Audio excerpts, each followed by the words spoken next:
चोट लगे तुझको तो दर्द मुझे होता है, आँख तेरा छलके तो दिल ये मेरा रोता है। भाई भाई में अक्सर ये होता है,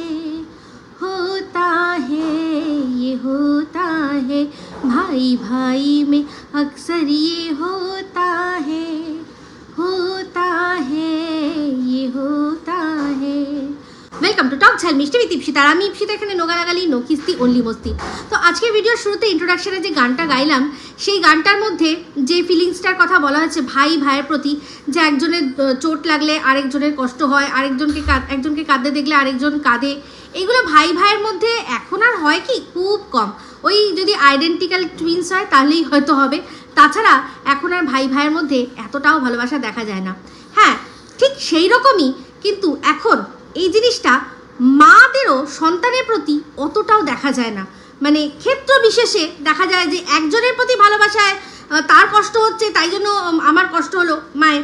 আরেকটা সন্তান সে হাজার কষ্ট পেলেও কিন্তু মায়ের মন কাঁদে না। তো এই জন্যই আজকে এই গানটা ইন্ট্রোডাকশনে বেছে নিলাম, কারণ এরকম একটা জল জ্যান্ত উপমা আমাদের সামনে রয়েছে। সেটা কাদের? এই যে টিন আর টিনের বাপের বাড়ির সাথে যা সম্পর্ক, আগের ভিডিওতেই বলেছিলাম যে দেখেছেন 1 বছর ধরে মেয়েটা নানান রকমভাবে শারীরিক যাতনার মধ্যে রয়েছে, দেখে আমরা বুঝতে পারছি, ওর ভিডিও দেখেই বুঝতে পারছি। আর নিজেও অনেকবার বলেছে যে শরীরটা খারাপ কিন্তু ডাক্তারের কাছে নিয়ে যাওয়ার মতো কোনো মানুষ নেই। সেখানে মা বাবা কেউ উদ্যোগ করেনি, কিন্তু যখন দেখেছে যে ছেলের শরীর খারাপ, সঙ্গে সঙ্গে 1 মিনিট না দেরি করে ডাক্তার ডেকে আনা হয়েছে, তাকে সঙ্গে সঙ্গে প্রপার ট্রিটমেন্ট দেওয়া হয়েছে। শুধু তাই নয়, এই ছেলেটার শরীর যখন খারাপ হয়েছে মার রীতিমতো টেন্স। তো এখন ভিডিওটা যে আমি করতে বসেছি, দুটো ভিডিও দেখলাম, এক হচ্ছে টিনের ভিডিও দেখলাম, এক হচ্ছে টিনের মায়ের আগের দিনের ভিডিও দেখলাম। লেটেস্ট ভিডিওটা টিনের মায়ের আমার দেখা হয়নি, কিন্তু দেখবো আর কি, সেই তো থাম্বনেল দেখেই বুঝতে পারলাম যেই ফুলটা টিন নিজের ভিডিওর মধ্যে দেখিয়েছে সেই ফুলটাকেই আবার ওর মা দেখাবে। তো ওর মায়ের ভিডিওর কন্টেন্টই হচ্ছে গাছপালা, আকাশ বাতাস। যারা কমেন্ট লেখে তারাও কিন্তু তাই লেখে। মানে একেবারে প্রকৃতি প্রেমিক, কত প্রকৃতি প্রেমীরা আমার, ওরে বাবা রে, যে সারাক্ষণ গাছপালা দেখে উনি একেবারে ভাবুক হয়ে যায়, আকাশ দেখলে ভাবুক হয়ে যায়, এই হচ্ছে ওনার কন্টেন্ট। তো এখন নতুন উনি কন্টেন্ট পেয়ে গেছেন কি না, ছেলের অসুস্থতা। তো ছেলের অসুস্থতা বিক্রি করে বেশ ভালোই মা ইনকাম করছে। তো দেখলাম সেজন্য যে ছেলের জন্য জেনুইন মনে হলো, যে ছেলের কষ্টটা দেখে জেনুইন কষ্ট পেয়েছে, যে চোখ থেকে কিন্তু 2 ফোঁটা জলও বেরিয়ে এসছে। 2 ফোঁটা জল বেরিয়ে এসছে। উনি যদি আরও একটু কথা বলতো তাহলে হয়তো ছেলেকে নিয়ে, মানে সোনাকে নিয়ে যদি আরেকটু কথা বলতো উনি কেঁদে ফেলতো, বেশ ভালো রকমই কেঁদে ফেলতো। মানে ছেলের কষ্টটা ওনার বুকের এই জায়গাটায় গিয়ে লেগেছে। তাহলে দেখুন 1 বছর ধরে মেয়ের জীবনটা যে এরকম অস্তব্যস্ত হয়ে রয়েছে। এইটা কি শারীরিক অসুস্থতা, যদি খুব বেশি হয় কি হবে, একটা অ্যাম্বুলেন্স ডাকবে, হসপিটাল বা নার্সিংহোমে নিয়ে যাবে, ঠিক হয়ে যাবে। গ্যাস, এই টুকটাক খাওয়া থেকে গ্যাস, অতিরিক্ত গ্যাস হয়ে গেছে। তো ওরা দেখলাম ইঞ্জেকশন দেওয়া হলো। তো যেহেতু মা এতটাই টেন্স হয়ে গেছে, কান্নাকাটি করছে, তারপর হচ্ছে গিয়ে এই দাদাভাই তার বউ সেও টেন্স হয়ে গেছে, এরকম দেখেনি কোনো দিনও। তো সেই জন্য তাড়াতাড়ি করে কুইক অ্যাকশনের জন্য ইঞ্জেকশন দিয়েছিল। না হলে কিন্তু এক রকমের স্যাশেতে ওষুধ পাওয়া যায়, যেটা কিনা হচ্ছে গিয়ে পাউডার ফর্মে থাকে, ওমেজ বা এরকম আরও নাম আছে অনেকগুলো। সেইটা খাওয়ালে কিন্তু তৎক্ষণাৎ কাজ করে, অনেক ভালো। মানে এই জেলুসিল বা এই র্যান্ট্যাক ফ্যান্ট্যাক থেকে অনেক বেশি কাজ করে, ওগুলো ইনস্ট্যান্ট কাজ করে। আরও নানান রকমের ওষুধ কিন্তু রয়েছে, কিন্তু উনি আর রিস্ক নেয়নি, কারণ দেখতে পাচ্ছে কান্নাকাটি শুরু করে দিয়েছে, সেই জন্য উনি চট করে একটা ইঞ্জেকশন দিয়ে দিয়েছে যাতে তুরন্ত রিলিফ হয়ে যায়। তো যাই হোক, তুরন্ত রিলিফ যে হয়ে গেছে সেটা আমরাও বুঝতে পারছি, কারণ তারপরেই দাঁত বার করে করে সে কথা বলছিল। তো ওই ভুলভাল খাওয়ার জন্য গ্যাস ফর্ম অতিরিক্ত করে গিয়ে এই অবস্থা হয়েছে। তো গ্যাস জিনিসটা মারাত্মক, এটা সত্যি কথা, কিন্তু এদের যে ভালোবাসা, এদের যে কনসার্ন, সেটাও কিন্তু মারাত্মক, যেটা কিনা মেয়ের জন্য নেই। আজকে চিন্তা করুন যে 1 বছর ধরে মেয়ের জীবনটা যা হয়েছে হয়েছে। আজকে এই যে মা আমাদের অমাবস্যা দেবী, তার এত বড় একটা ছেলে একটুখানি গ্যাস ফর্ম করেছে, তার জন্য সে কাঁদতে বসেছে। তার মনে একটুও হয় না যে একটা 3 বছরের বাচ্চা, তার কাছে তার মা নেই, উনি তো তাও ওনার ছেলের কাছে রয়েছে, কিন্তু 3 বছরের বাচ্চা যার কাছে মা নেই, তার যখন শরীর খারাপ হয়েছে, সে তার মাকে কি খোঁজেনি? একবারও খোঁজেনি। ভিডিও তো ওরাও দেখে, সেখানে যখন সন্দীপ বলছে যে ছেলের শরীর ভালো না, ডক্টর দেখানো হচ্ছে, জ্বর হয়েছে, একবারও তাদের মনে হয়নি যে একটা ফোন করে খবর নিই? আরে একটা ফোন করলে কি হতো, কি হতো? সন্দীপ হয়তো বলতো আপনাদের দরকার নেই, আমার ছেলে কি হয়েছে আমি বুঝে নেব। বাট নিজের বিবেকের কাছে তো ক্লিয়ার থাকা যেত। কারণ আমি জানি আমরা যাই করি না কেন, আমরা সবচেয়ে বেশি ক্লিয়ার আমাদের বিবেকের কাছে হতে চাই যে আমি ভাই চেষ্টা করেছিলাম, ওনার মেয়ে সংসার করবে না, ওনার মেয়েকে দিয়ে উনি জোর করে ঘাড়ে বন্দুক চাপিয়ে সংসার করাতে পারবে না। আমি এটাতে কিন্তু সহমত যে কিছু করার নেই, মেয়ে করবে না সংসার, এবার আমি কি করব? ঠিক কথা। কিন্তু তা বলে মেয়ের সাথে সম্পর্ক নেই বলে তার শ্বশুরবাড়ির তার নাতি তো আর তার সম্পর্ক চেঞ্জ হয়ে যাবে না, না? নাতি তো নাতিই রয়েছে। তো সেক্ষেত্রে যদি ওনারা নাতি বলে মনে করেন, ওনারা তো কোনোদিনও এটা ডিক্লেয়ার করে দেয়নি যে যেহেতু আমার মেয়ের সাথে ওই বাতকুল্লার পরিবারের আর সম্পর্ক নেই, তাই জন্য সেই বাতকুল্লার পরিবারের যে বাচ্চাটিকে আমরা নাতি বলে মানি না। এটা যদি বলে দিত তাহলে একটা আলাদা ব্যাপার ছিল, তাহলে আমরা মানে এটা এক্সপেক্টই করতাম না। কিন্তু দাদু দিদা কেউ একজনও এই 1 বছরে একটা ফোন করে খবর নেওয়া তো দূরের কথা, এমনকি ভিডিওর মাধ্যমেও আমরা দেখেছি যে তাদের নাতির প্রতি কোনো মানে মায়া দয়া টান ভালোবাসা কোনোটাই নেই। যারা ভিডিওর বাইরে যদি করে সেটা নিয়ে আমাদের কোনো মাথা ব্যথা নেই, কারণ ভিডিওর বাইরের সব লাইফ কি ওনারা আমাদের সাথে শেয়ার করে না। তো যখন ভিডিওর মধ্যে থেকেই আমরা ওনাদের জাজ করি, তাহলে এই ভালোবাসাটা যে সত্যিই নাতির প্রতি ভালোবাসা আছে, সত্যিই নাতির প্রতি চিন্তা আছে, সেটাও কিন্তু ক্যামেরায় এসেই আমাদের বোঝাতে হবে।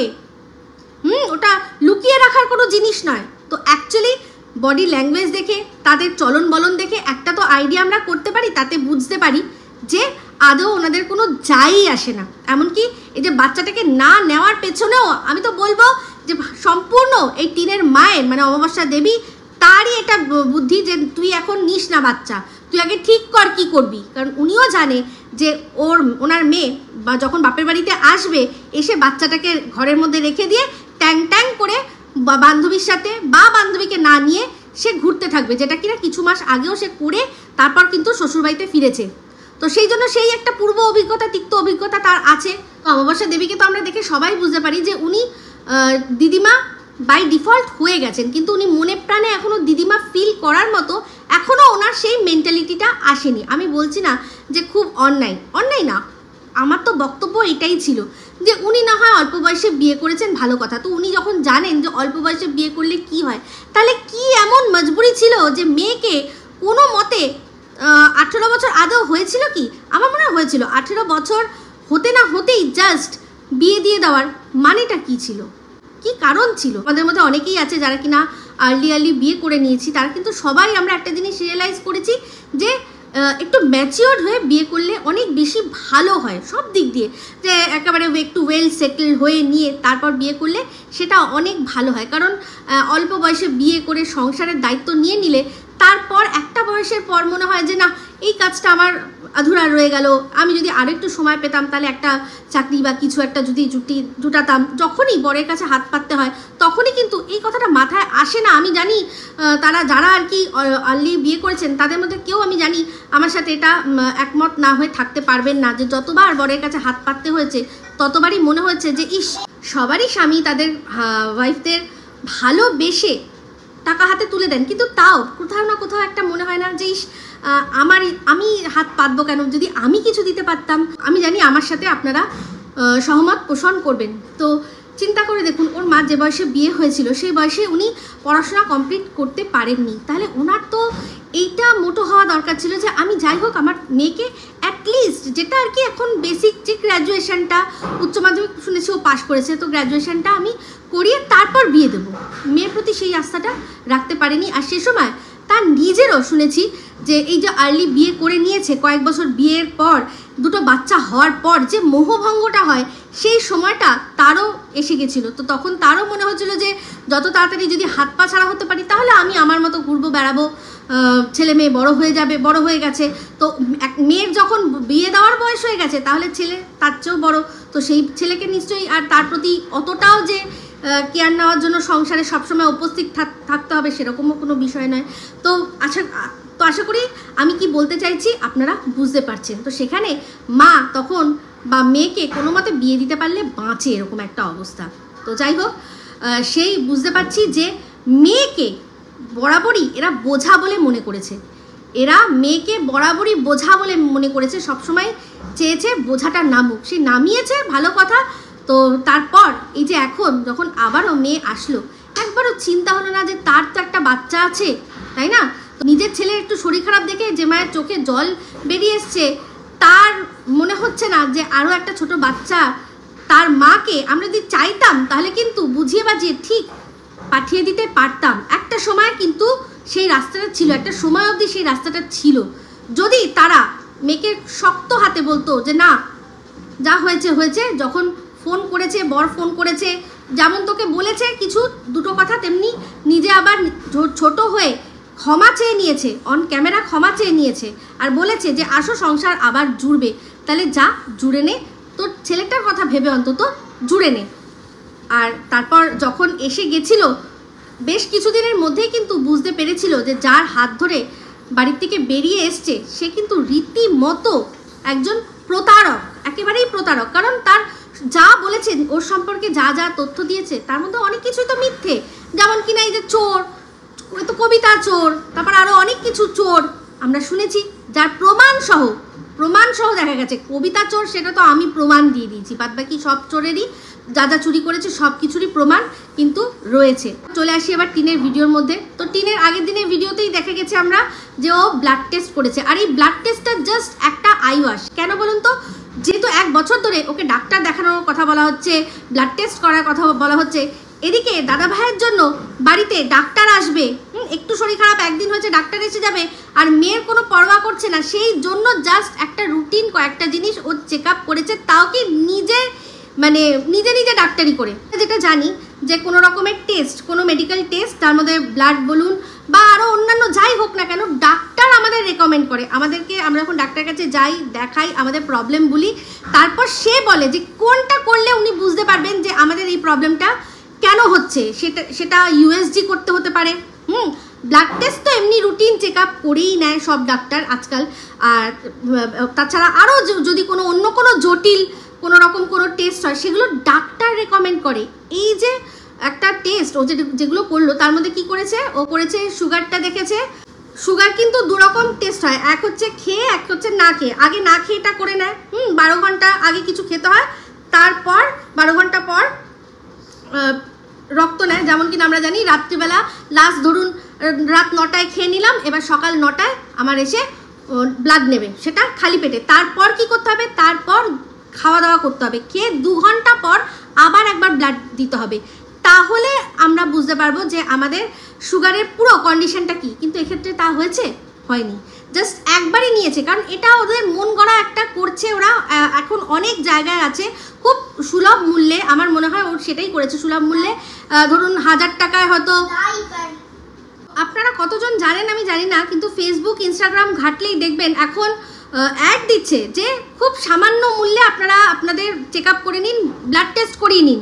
তো আমার মনে হয় ও এইসব জায়গা থেকে কোথাও থেকে বুক করেছিল, যারা খুবই স্বল্প মূল্যে এখন আর কি এই ব্লাড টেস্টগুলো করে। তো যাই হোক, মনে হচ্ছে সেখানে, তাই জন্যই একদম ধরা বাঁধা গতে বাঁধা যেগুলো না করলেই নয় সেগুলোই শুধু করেছে। পিপি ফাস্টিং, মানে ওই সুগারের যে শুধু ফাস্টিংয়েরটা, তারপর কোলেস্ট্রল চেক করেছে, ইউরিক অ্যাসিড চেক করেছে, আরেকটা কি যেন বললো, এই কটাই আর কি করেছে। তো যাই হোক, এই ডাক্তার যদি না দেখানো হয়, ডাক্তার না দেখিয়ে মারাত্মক আর কি এই টেস্টগুলো করার, এই টেস্টের কোনো ওর কাছে কোনো এটার মূল্যই নেই, এই টেস্টটা করার কোনো মূল্যই নেই। কারণ হচ্ছে কি, ডাক্তার হয়তো ওকে দেখে ইউএসজি করতে দিত, বা এই যে লিপিড প্রোফাইল ও করলো না। ওর দেখেছেন যে ওর সারা মুখে যে ছুলিটা সবসময় হয়, এই যে এইসবগুলো কিন্তু কিছু জিনিস লিভার থেকে হয়।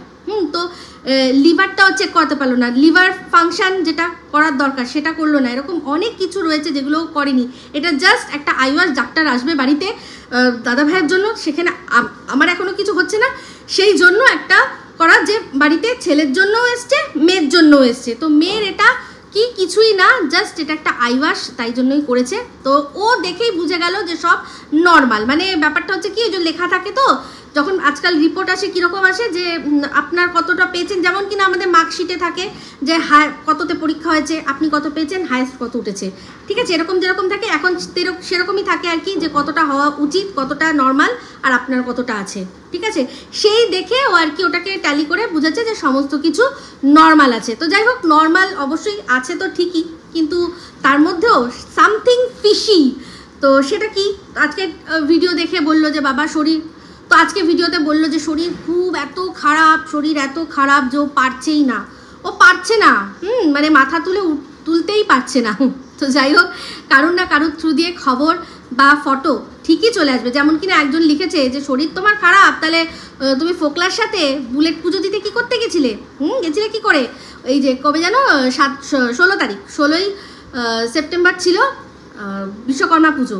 তো শুনলাম ও নাকি ওই ফোকলার বুলেট নিয়ে গেছিল সেটা পুজো দেওয়ার জন্য। তো যাই হোক, সেখানকারই কোনো ফটো মনে হয়, সেই যেখানে আর কি পুজো হচ্ছিলো সেখানকারই একটা ফটো মনে হয় তুলে সেটাকে দিয়েই বিশ্বকর্মা পুজোর ও শুভেচ্ছা আমাদেরকে জানিয়েছে। এটা কিন্তু পরিষ্কার বোঝা যাচ্ছে যে এটা কোনো একটা মণ্ডপের থেকে তোলা ছবি, ওই গুগল থেকে নামানো ছবিগুলো মনে হলো না আমার। তো যাই হোক, তো ভিডিওর মধ্যে যেটা দেখলাম সেটা হচ্ছে শরীর তো প্রচণ্ড খারাপ। ভিডিওতে আজকে বললো যে ওই যে একটা প্রমোশনের জন্য কোথাও যাওয়ার ছিল না, সেটা নাকি ক্যান্সেল হয়ে গেছে, সেটা নাকি ক্যান্সেল হয়ে গেছে। অ্যাকচুয়ালি কি, যদি সত্যি যদি প্রমোশনের জন্য যায় তাহলে সেই প্রমোশন আমাদের তো দেখাতে হবে, কিন্তু এই যে 15 তারিখ লাস্ট ভিডিও দিয়ে তারপর পরপর সব কিছু জিনিস শিডিউল করে দিয়ে 15 থেকে 19 অবধি 15 থেকে 19 অবধি যে একটা গ্যাপ সৃষ্টি করেছিল, সেই গ্যাপটার মধ্যে বুঝতেই পারছি, আমি তো বলেইছি যে নতুন সংসার সাজাতে গেছে। তো শুধু তাই নয়, এখন যে ফোকলা অ্যানিভার্সারি আসতে চলেছে তার জন্যই আর কি সব তোড়জোড় চলছে। তো হয়তো অনেক দিন ওই ঘোড়ার ঘন রস খাওয়া হয়নি, তো সেটা যেতে হবে, এই যে পুজো, সেই পুজোটা অ্যাটেন্ড করতে হবে, সেই জন্যই একটু ভালো করে আইব্রোগুলো করে নিল। নোকটা যদি একটু ভালো পরিষ্কার হয়ে যায় তাহলে ভালো, বুঝতেই পারছেন, এটাই ধারণা। তো একটা জিনিস লক্ষ্য করলাম, শুনলাম যেটা বলল যে ওই যখন রান্নাঘরে ছিল তখন টিন বলছিল যে এখানে না শুধু মাছ আর মাছের গন্ধে আমার গা গুলাচ্ছে। তো চিন্তা করে দেখুন তো, যে মাছের গন্ধে গা গুলাচ্ছে এই জিনিসটা কখন হয়? ওর ভিডিওর মধ্যে থেকেই কথা বলছি যে এটা কখন হয়, কি করে সম্ভব হয়? মাছ মাংস এইসবের গন্ধে গা গুলায় সাধারণত মেয়েদের যখন সে প্রেগনেন্ট হয়। তাছাড়া আমাদের যত যাই রোগ হোক না কেন, কোনোদিনও মাছের গন্ধে বা মাংসর গন্ধে গা গুলাচ্ছে এটা হবে না। মাছের গন্ধে মাংসের গন্ধে গুলাবে গা তাদেরই যারা মাছ মাংস কোনো সময় খায় না, কিন্তু এর দাবিয়ে মাছ মাংস খায়, এর হঠাৎ কেন গুলাতে যাবে বলুন তো? তো এই যে কথাটা উঠছে, যেটা কিনা ওর কমেন্ট বক্সেও দেখেছি, তাই জন্য ওপেন সূত্র যে কি ব্যাপার, প্রেগনেন্ট নাকি? যে ছেলেকে আনবো, এই যে এতদিন বলছিলে, অন্য ছেলের কথা বলছো, মানে এখন কি অন্য কোনো খোকা আসবে নাকি? তো যাই হোক, সেটা আমি জানি না, যেহেতু ভিডিওর মধ্যে ওর মুখে এই কথাটা শুনেছি, সেইটার জন্যই বললাম যে বিষয়টা কিন্তু একটু ফিশি হয়ে গেল। ফিশি মানে হচ্ছে গিয়ে মানে একটুখানি সন্দেহজনক, একটু সন্দেহজনক। তো যাই হোক, এই ফিশি ওয়ার্ডটা সেদিন বলেছিল কে বলুন তো? থুনথুন বলছিল, ওই যখন মাছ রান্না হয়েছিল তখন বলছিল ব্যাপারটা একটু ফিশি, মানে এটা সার্কাস্টিকলি বলেছে, কিন্তু এই রুমালি না বুঝতে পেরে সঙ্গে সঙ্গে সেখানে ভিডিও বন্ধ করে দিয়েছে, একদম বন্ধ করে দিয়েছে। তো ওর লেভেলের বিষয় নয়, ফিশি মানে বোঝা ওর লেভেলের আসবে না, থুনথুন তাও চেষ্টা করতেই থাকে। তো যাই হোক, যেটা বলছিলাম, তো ভিডিওর মধ্যে একই ব্যাপার, যে শরীর খারাপ, আর হচ্ছে কি আমার প্রমোশন ছিল, সেই প্রমোশনটায় আমি যেতে পারিনি।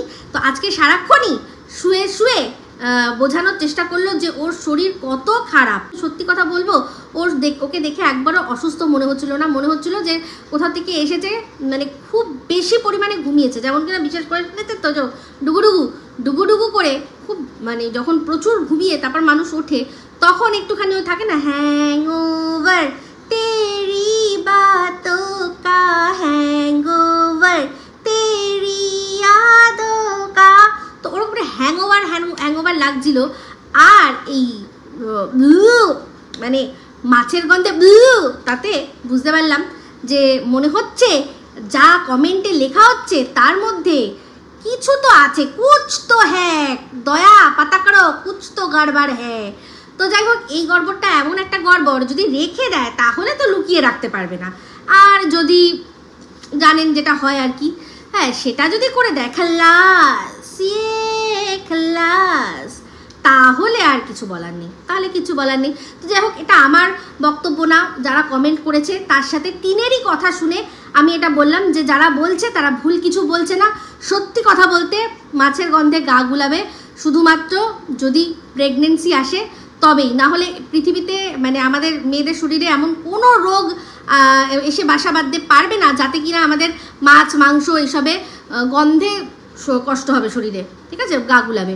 তো যাই হোক, তো এই যে টিনের মোটাপা, এই মোটাপা নিয়েও ও নানান রকম নানা কথা বলে যে আমি এত মোটা হয়ে যাচ্ছি, কখনো এক্সারসাইজ করতে যায়, কখনো নানান রকম নানান কিছু বলে, আবার সেটা ভুলেও যায়। তো তবে মোটাপাটা নিয়ে আমিও বলেছি যে এই বয়সে মোটাপা, কারণ দেখুন বয়সটা তো ওর আমাদের চেয়ে অনেক, মানে আমি আমার কথা বলছি, আমার চেয়ে তো অনেকটাই ছোট।